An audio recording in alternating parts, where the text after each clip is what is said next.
안녕하세요, 표지판입니다.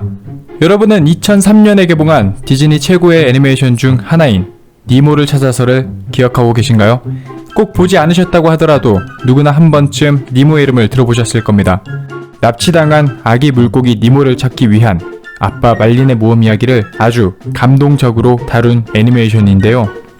특히 영화 속에서 아들 니모를 간절히 찾아다니는 아빠 말린을 보며 많은 사람들이 가슴 아파하고 부성애를 느낄 수 있었습니다. 이렇게 아름답고 감동적인 이야기인 줄만 알았던 니모를 찾아서, 하지만 충격적인 괴담이 숨겨져 있다고 하는데요. 동심을 파괴하고 싶지 않으신 분들은 지금 뒤로 가기 버튼을 눌러주세요. 괴담이긴 하지만 그대들의 동심은 소중하니까요.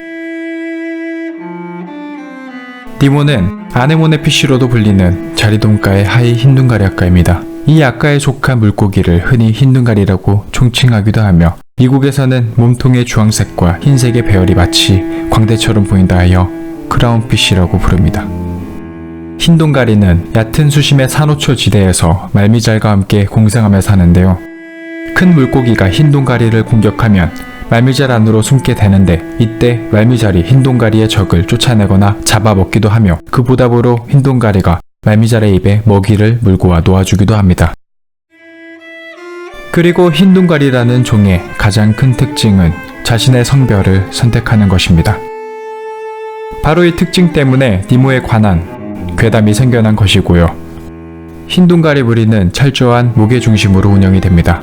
암컷 한 마리와 여러 마리의 수컷이 무리지어 살며 번식하는데, 하나뿐인 암컷이 죽게 되면 더 이상 번식을 이어나갈 수 없게 되는 것이죠. 하지만 이때 놀랍게도 서열 1위인 수컷이 스스로 암컷으로 성전환을 하고 서열 2위인 수컷과 짝짓기를 통해 알을 품게 되는 것입니다. 이는 다른 곳에서 암컷을 찾는 것보다 무리 중에 한 마리가 스스로 성전환을 하는 것이 종족 보존에 유리하기 때문이라고 하는데요.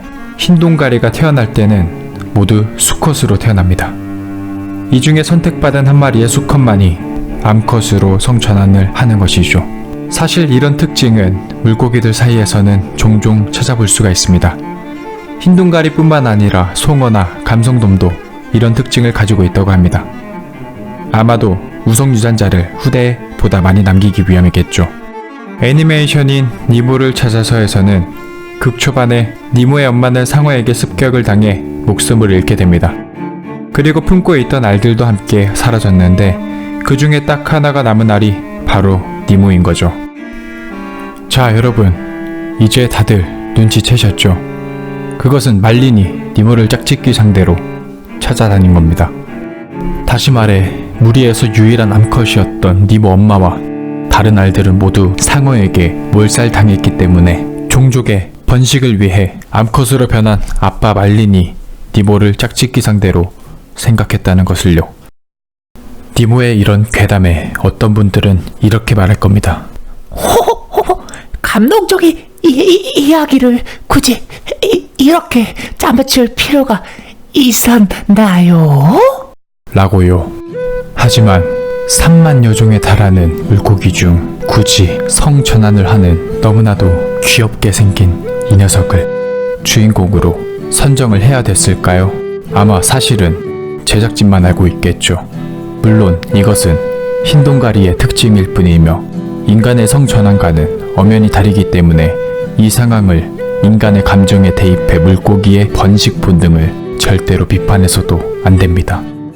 이번 이야기인 니모를 찾아서의 괴담은 괴담일 뿐이니 그냥 가볍게 봐주셨으면 합니다. 선택은 여러분의 몫이지만요. 지금까지 표지판이었습니다. 감사합니다.